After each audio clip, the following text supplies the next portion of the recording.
Hai guys, jumpa kembali bersama saya Johan Sanjaya dalam merekap alur cerita film. Pada episode keempat ini saya akan merekap film yang berjudul The Fantastic Four yang dirilis pada tahun 2005-an, dibintangi oleh Ion sebagai Richard, Jessica sebagai Susan, Chris sebagai Johnny, dan Michael sebagai Ben. Mereka berdua bersahabat sudah sejak masih di bangku kuliahan dan bekerja sebagai ilmuwan dalam satu tim. Kedua sahabat ini menemukan adanya badai kosmik yang dipercaya bisa mengevolusi ke dunia baru dan dapat merubah peradaban manusia jadi memiliki kekuatan mutan dan dapat berevolusi ekstrim yang akan membuat gen campuran seperti pohon kayu berkulit manusia, berdahan kaca, memiliki tanduk, punya gigi, dan bisa makan apa saja. Bahkan manusia bisa bercampur baja, jadi karet, jadi batu, jadi api, dan jadi angin, dan masih akan tetap hidup layaknya orang normal pada umumnya, seperti Fantastic Four pada saat ini. Dan kedua ilmuwan ini pun menemui Chief Executive Officer atau CEO di salah satu perusahaan ternama di Amerika Serikat.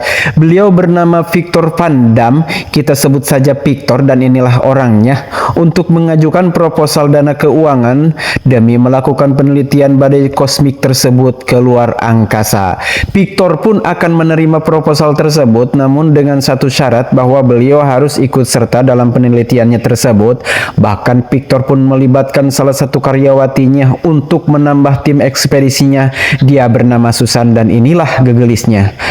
Sebenarnya Reed sempat berpacaran semasa Susan tersebut waktu semasa di bangku SMA dulu, namun demi cita-cita mereka berdua pun sepakat untuk mengejar mimpinya tersebut.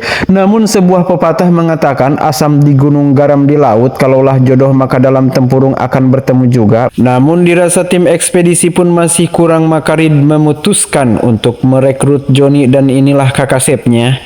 Dia bekerja di kantor NASA. Sebenarnya Ben tidak setuju dengan melibatkan Johnny tersebut. Bukan tanpa alasan, Johnny dikenal sebagai anak balaga, haus pujian, urakan, dan kresep ke AWW. Namun Reed pun punya alasan, setidaknya Johnny adalah salah satu karyawan NASA yang sudah punya pengalaman dalam hal tersebut. Dan akhirnya Ben pun menyetujui atas keputusan tersebut. Lagi pula di angkasa mana mungkin ketemu cewek, paling juga cewek perekete temennya Wowo. Hingga tibalah masa tim ekspedisi pun meluncur ke angkasa untuk menjelajah dan mulai penelitian. Namun alangkah kagetnya saat Reed tahu kalau mesin komputernya salah dalam memprediksi badai tersebut. Bukan dalam hitungan bulan ternyata, melainkan hanya 19 menit lagi badai kosmik itu pun akan tiba di pesawatnya. Reed memberikan isyarat kepada Johnny untuk masuk kembali, namun tiada terduga badai itu pun datang lebih cepat lagi dari 19 menit, dan pada akhirnya mereka terkena hantaman radiasi badai kosmik tersebut dan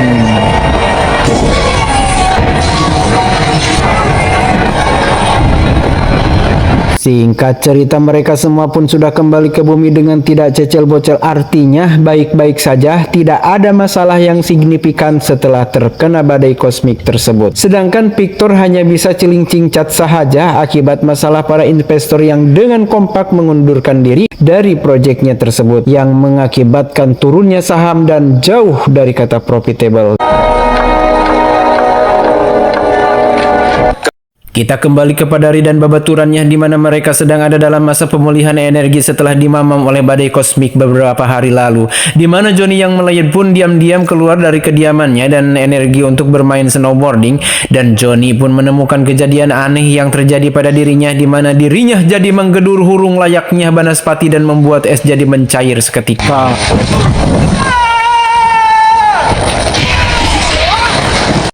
Dan efek dari radiasi badai tersebut kini mulai dirasakan oleh ketiga kawannya John. Begitu juga oleh CEO sponsor penelitian tersebut yang mampu menyerap medan magnet yang dapat membuat dirinya jadi power bank. Kini Reed dan Susan mengalami keajaiban, yaitu Reed mampu memanjangkan tangannya dan memiliki tubuh seelastis seperti karet, dan begitu juga pula Susan yang mampu menyembunyikan dirinya dari pandangan. Look at me. Look at your hand. Ben juga mendapatkan pengalaman yang tak kalah seru, dimulai dari batuk-batuk dan menggigil, badannya kejang-kejang, yang berat badannya terus bertambah hingga dapat merungkangkan tempat tidurnya. Dan ya, betul sekali, jika Reed mampu seperti si Luffy, John seperti Banaspati, Susan seperti angin, maka mereka bergegas ke ruang laboratorium untuk melihat apakah yang terjadi pada mereka.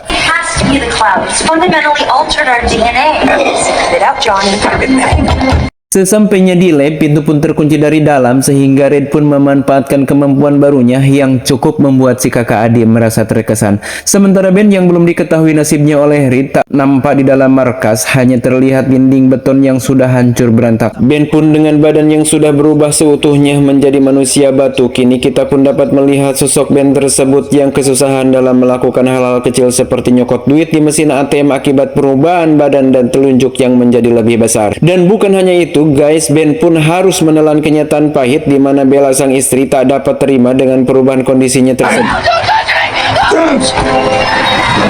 Di keesokan harinya, di saat Ben sedang melamun di jalanan, terlihat ada orang yang sedang mencoba mengakhiri kehidupannya. Ben yang peduli pun mencoba untuk menyelamatkannya, tetapi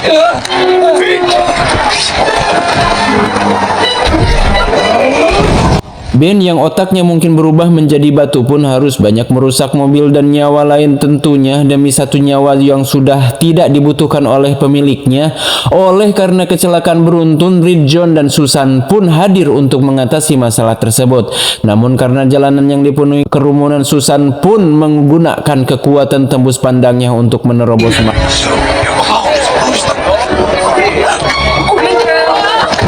Di saat itu Red menyadari ada seorang anak yang tengah terjebak di antara kebodohannya Ben, dan terjadi ledakan akibat tabung gas yang sudah tak mampu lagi menahan panasnya api.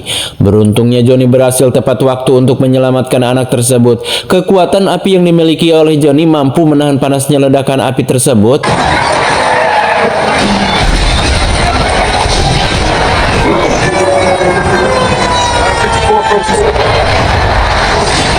Dan ternyata kekuatan anginnya Susan pun mampu mengeluarkan medan energi yang dapat mengurung ledakan yang sangat dahsyat ini. Di sisi lain pun Ben yang menyesal tengah berusaha menahan mobil damkar yang hampir terjun bebas ke sungai. Reed pun menggunakan tubuh elastisnya untuk menyelamatkan personil damkar yang hampir jatuh ke sungai.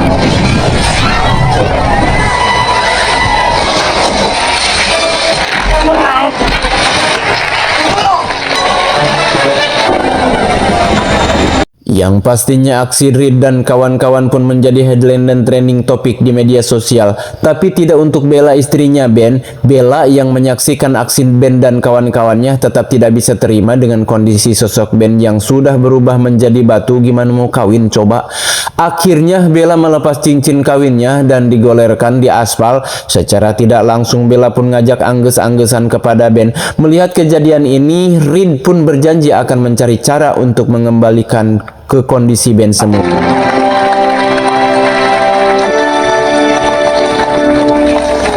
Kini Reed berjanji kepada Ben untuk menyewa laboratorium khusus untuk meneliti dan mengembalikan mereka berempat ke kondisi semula. Dan di tengah populernya mereka berempat, nama baru buat tim tersebut pun tercetus dari pengagumnya. Inilah dia, Fantastic Four.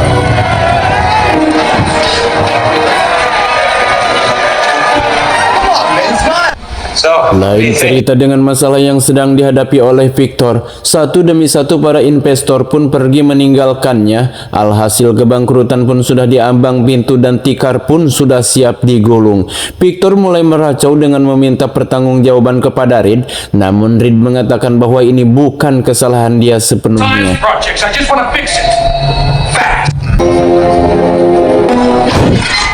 Dengan mengeroyohkan dirinya, Reed pun meneliti anomali yang teramat aneh ini dengan diawali dari Susan yang ternyata dibalik mekanisme hilangnya Susan tersebut adalah Susan mampu membiaskan cahaya, katanya Bang John. Cuma anehnya kenapa jika mekanisme penghilangan tersebut karena pembiasan cahaya, pakaiannya bisa merosot, dan anehnya lagi kenapa CD-nya nggak ikut merosot, aneh kan? Namun yang lebih hebatnya lagi, seluruh tubuhnya Susan pun mampu memanipulasi medan energi sehingga akan mampu menghadirkan dewa angin Fu Qingyin di serial TV Pendekar Awan dan Angin. Ketika pengetesan Ben pun dilakukan, Ben pun ditemukan dalam setiap alat vitalnya termasuk anunya, semua ngeras sekeras batu, dan bukan hanya itu, kekuatannya bertambah hingga ribuan kali lipat dari kekuatan awal sehingga dia seolah mewarisi jurus pasak bumi dari Kang Rawing di serial Dongeng Si Rawing Manitis.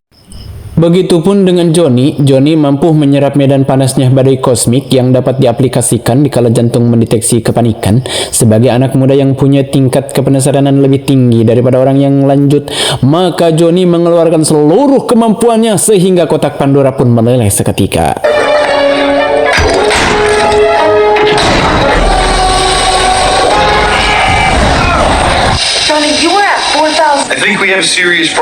Tuh kan, cinta yang dulu pernah bersemi sekian lama pergi kini datang lagi. Ini karya Imam S. Arifin kalau tidak salah. Atuh dah iya guys, keun weh ari sami-sami bogoh mah atuh. Da yang terpenting mah penelitian akan tetap jalan untuk terus dilakukan. No way. Seiring berjalannya waktu, pembuatan alat penyembuh pun, dan pada saat itu pula mereka mulai bisa beradaptasi dengan kekuatan yang mereka miliki. Maka ingatlah firman Tuhan dalam kitab sucinya, barang siapa yang pandai bersyukur, niscaya aku akan tambahkan nikmatnya, katanya, dan andai kalian kufur nikmat, maka ingatlah rasa penyesalan itu teramat pedih. Begitulah.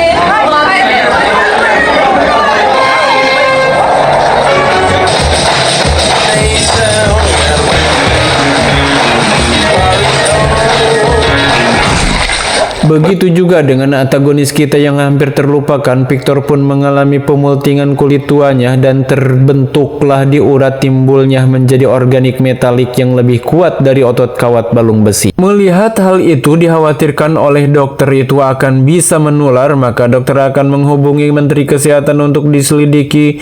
Namun sebelum dilakukan, dokter pun jadi kelinci percobaan dari kekuatan Iron Hand untuk menjadi korban pertamanya Victor. Berbanding terbalik dengan Reed dan kawan-kawan yang mulai bisa beradaptasi dan dapat menikmati kelebihannya, sedangkan Victor dengan kemarahannya mampu menarik energi listrik dari soket pengecasan dan menyimpan di play seturnya untuk kemudian dipakai dalam misi pelampiasan kemarahan dan menghabisi satu persatu para investor yang sudah meninggalkannya.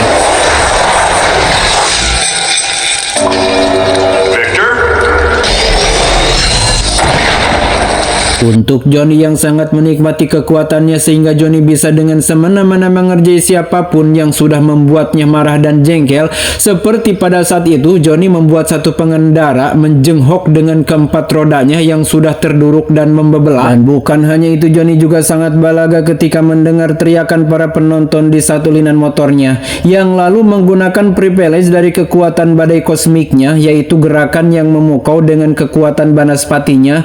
Dan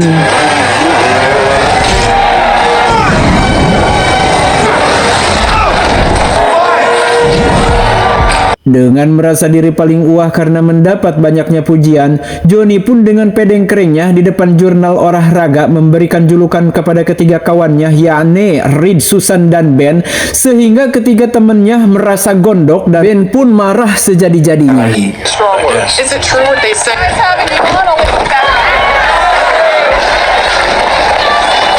Sehingga kini mobil spotnya Johnny pun berubah menjadi sebutir bola pingpong merah beroda 4 dan memicu keributan di antara mereka berdua.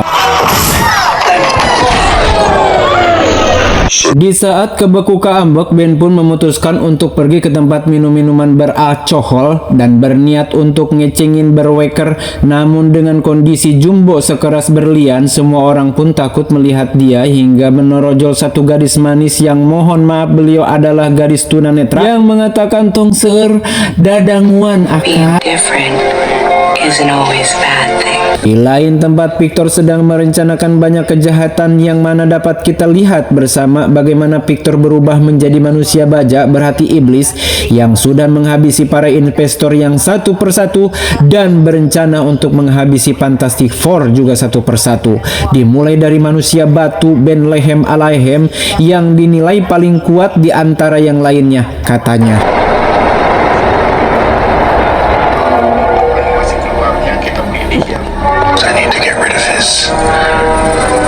Dengan Dengan fakta Susan dan Reed hubungannya semakin dekat, Ben pun dikomporin dan diadu dombain dengan konspirasi, yakni Reed disebut tidak benar-benar ingin membuat mesin dapat mengembalikan kondisi Ben kepada semula. Tepat di saat itu pula Susan dengan Reed habis berbogoh ria alias kencan, Ben pun menyerentengkan dirinya kepada Reed dan terjadi ketegangan di antara mereka berdua.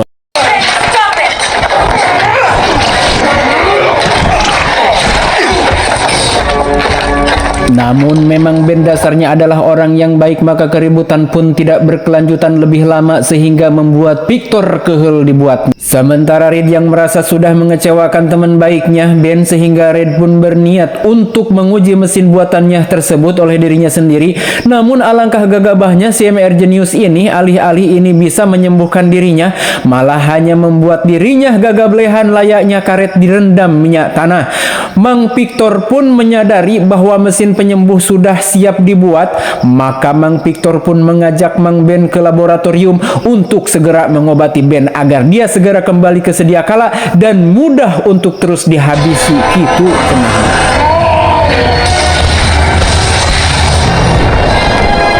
Dan ya, leres pisan di saat Ben membungahkan dirinya dan menyuruh Victor juga untuk mengajarannya juga, kini malah Ben terhempas dan ripuh dibuatnya.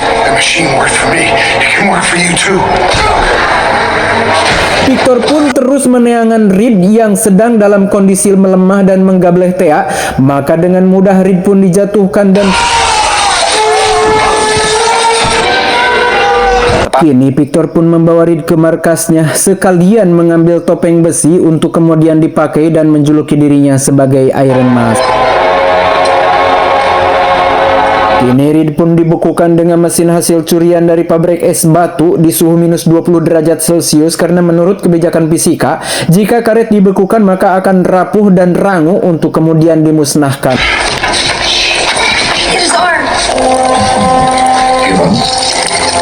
Namun di saat itu Victor pun menyadari bahwa dirinya sedang diawasi oleh Johnny dan kawan-kawannya. Kini Victor memprogram rudal untuk menyerang Johnny. Di saat target pun terkunci, Johnny yang sadar akan rudal yang akan mengancam mereka berdua, kini John pun terjun bebas dan mengubah dirinya menjadi Banaspati yang bermerek Amerika.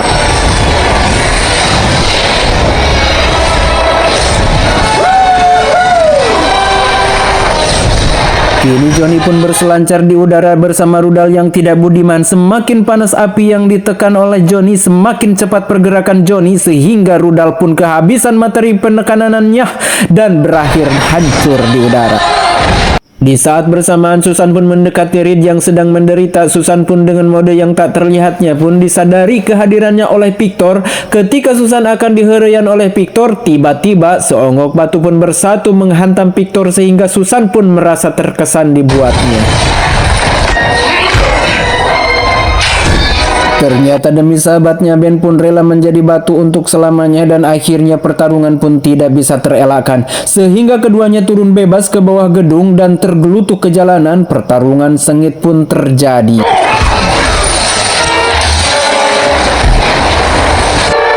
Namun kuat saja tidak cukup untuk bisa mengimbangi Victor. Butuh kerja tim yang solid untuk meringkus Mang Victor ini. Pada saat Mang Ben pun terlempar lembing, maka datanglah si John manusia api dan datang pula Reed dan Susan dengan rencana yang sepele, yane ana anti antu mesugul sawa-sawa, yaitu dengan cara Johnny memanaskan tubuh Victor sepanas-panasnya dan menyiramnya dengan air dingin. Maka sesuai kebijakan fisika, jika besi dipanaskan maka akan mudah digepengkan dan akan leles bila dibiarkan, dan akan rapuh bila digentak didinginkan air. Itulah ilmu yang diajarkan di Universitas Pandai Besi Cibatu.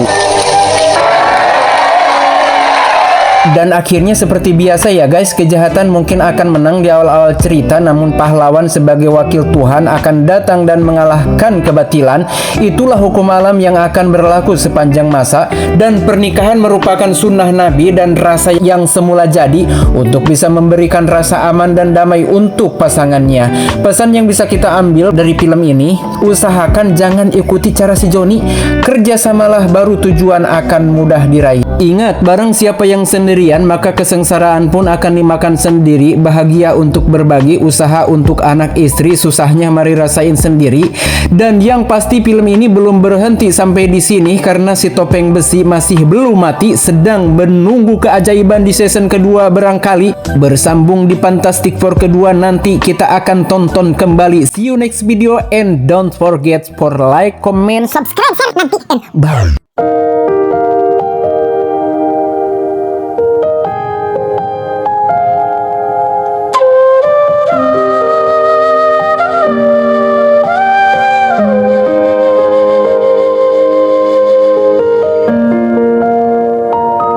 Entenono aku sing lagi berjuang, ken iso nyanding sliramu sing tak kadang. Ete selolan kete kabeh tak lakoni, ken iso bahagia nih sliramu. Ngapurane rong iso nuruti kabeh kekarepanmu koyo wanita liyane. Urip butuh berjuang, ora koyo drama Korea, nanging isiake sing kudu tau yakni tresno. Ora butuh ngucap janji semati, nanging kudu iso njogo ati. Percaya tresnoku, janjiku sing lagi berjuang. Is it true what they said? Kanggo bahagiane sliramu sing tak sayang isn't always a bad thing. Ojo janji jaganan tresnoku iki, aku terus percaya. Stop it!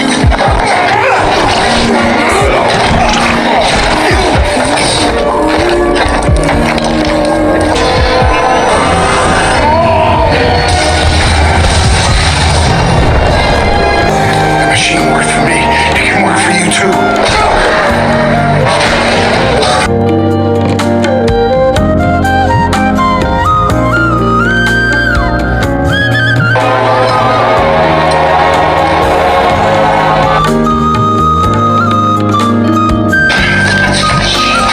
His arm!